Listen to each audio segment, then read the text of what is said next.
Hey everyone, I'm Katie and welcome back to Katie's Creations. Today I'm going to be doing something a little bit different and I'm going to be taking you back in time to the early 2000s. That was when I was a teenager and I thought that I was super stylish, especially when it came to my hair and makeup. So I'm going to be doing a little hair and makeup tutorial inspired by my students because my students are that age right now and they have a lot better style than I had when I was a kid. Here we go. So I'm going to be using a picture that I found on my dad's Facebook, an old picture of me from when I was around 13, 14 years old, for inspiration to show you how I created my daily look. First thing I usually did was I flipped upside down to put my hair into a high ponytail. So let's do that now. Alright, the key to this is lots of hairspray. So what you're going to want to do is I remember spraying just an immense amount of hairspray and then to comb it back just as tightly and as high as you possibly can. Keep in mind I was a cheerleader and this was the style and I really thought this looked good. Ow. This was a daily hairstyle for me. I didn't do much else to it besides that, and it was very, very important to me that this part was slicked back nice and tightly so that this part could come as a waterfall to frame my face in a really beautiful way. Alright, moving on to the makeup. I would usually use the most pale shade that they had at the store because I'm very fair, so I never tried to make myself look any darker than I was. At least I was honest, right?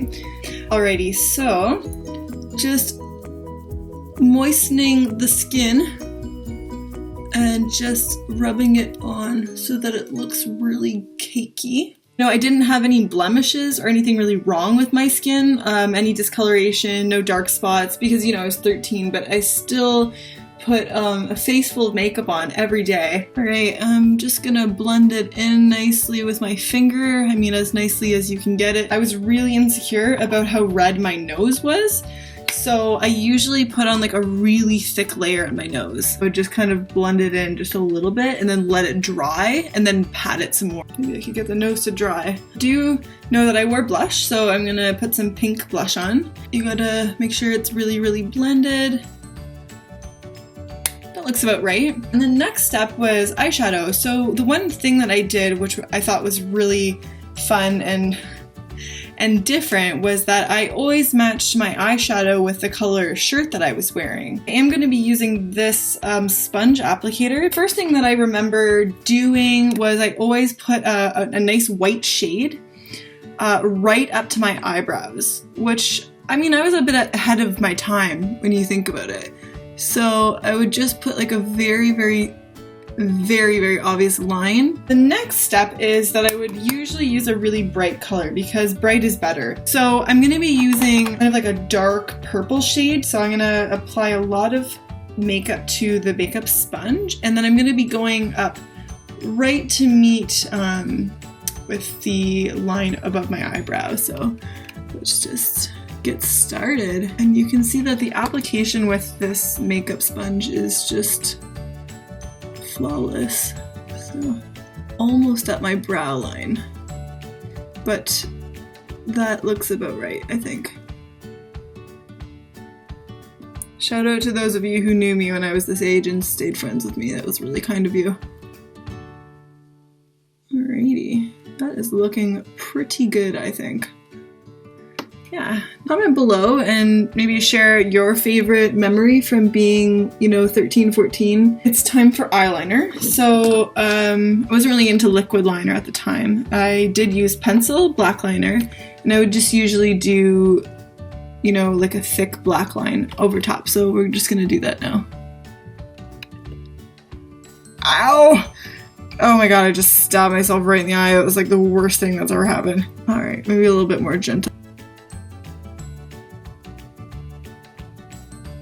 Does anyone else have to open their mouth when they're doing their eyeliner? I don't know. I just can't not do anything on my eyes without my mouth open. Like, it's really attractive.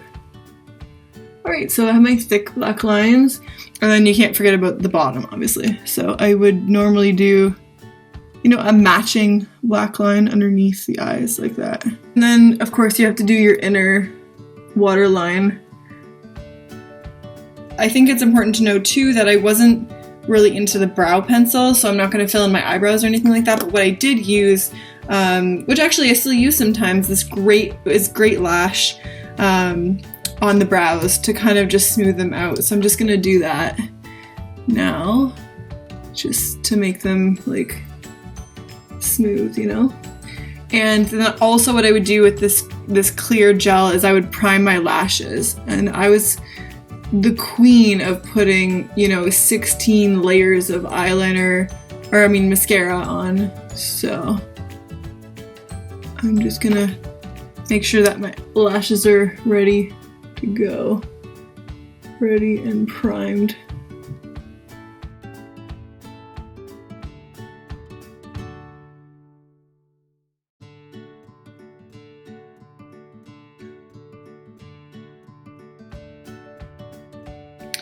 I think my mom tried to tell me, like, you're wearing too much makeup, Katie, and I was like, no, I look amazing, obviously. So, alright, the last step is going to be either, depending on whether I was, you know, feeling it or not. Sometimes I would just wear some simple lip chap, you know, but on a really special day, I might put on like a very bright red lipstick. I'm gonna see if I have any of that. Just hold on a sec. Okay, so it turns out I don't have any actual red lipstick, like bright red lipstick, but I'm gonna give you some tips and tricks.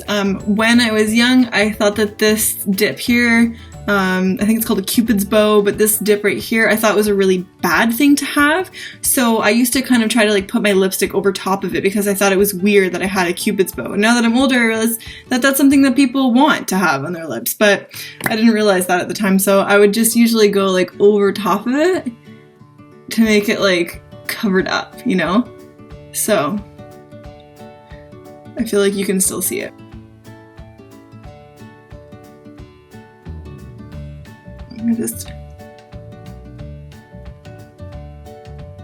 So this is the finished makeup look for Katie as a 13-year-old.